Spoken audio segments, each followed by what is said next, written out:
رحم الله الإمام الشافعي إذ يقول: احفظ لسانك أيها الإنسان لا يلدغنك إنه ثعبان، كم في المقابر من قتيل لسان كان التهاب لقاء الشجعان. اللسان ده.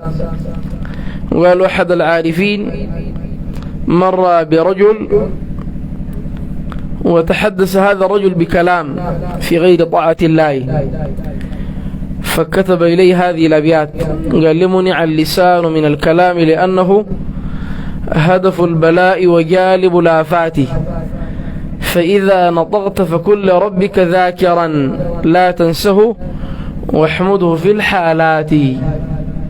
قالوا لما ذكروا بهذه الأبيات قام الرجل تخلى من الكلام باللسان وجعل يكتب على الأرض كلمات من شأنها أذية المسلمين. تاني رد عليه بالأبيات، قال له: ما من كاتب إلا سيبلى ويفني الدهر ما كتبت يداه، فلا تكتب بكفك غير شيء يسرك في القيامة أن تراه. قال لي: إذا ماذا أصنع؟ قال لي: اصمت بلسانك ولا تكتب بكفك شيء يؤذي. معنا جماعة الإنسان بيصون اللسان ده لا بد تصونه ما تقع في أعراض الناس، وتصون ما يتكلم بالفحش ولا يتكلم بالبذاءة. وعندنا في الأزمنة المتأخرة بعض حتى المنتسبين إلى التصوف، منتسبين للمنهج، لكن بيتكلموا الكلام القبيح، الكلام البذيء، ومن صنيع أمرهم ومما يزري بأنهم يعتبرون بأن ذلك مقام ودرجة. ده إلا كان مقام الشيطان، تتكلم بفحش وببذاءة وتعتقد دي درجة، واحدين بيعتقدوا ده فتح، إلا كان ده فتح الشيطان. النبي صلى الله عليه وسلم قال: ليس المؤمن باللعان ولا الطعان ولا الفاحش ولا البذيء.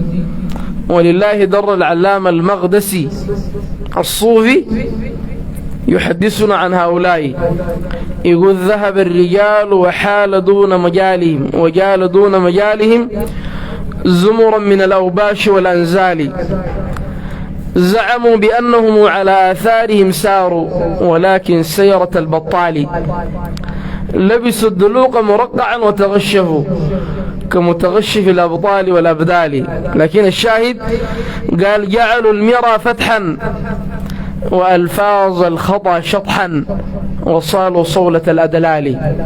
فاحذرهم ديل، واحفظ مودة سادة قاموا بذكر الله في الأوصال.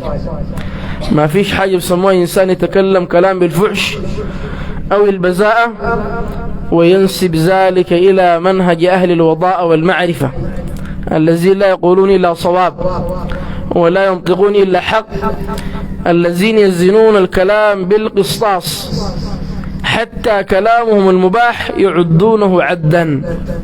يبقى جماعة المسلم لابد أن يحفظ لسانه من الفحش والكلام القبيح، وليعلم بأن الله يقول: ما يلفظ من قول إلا لديه رقيب عتيد.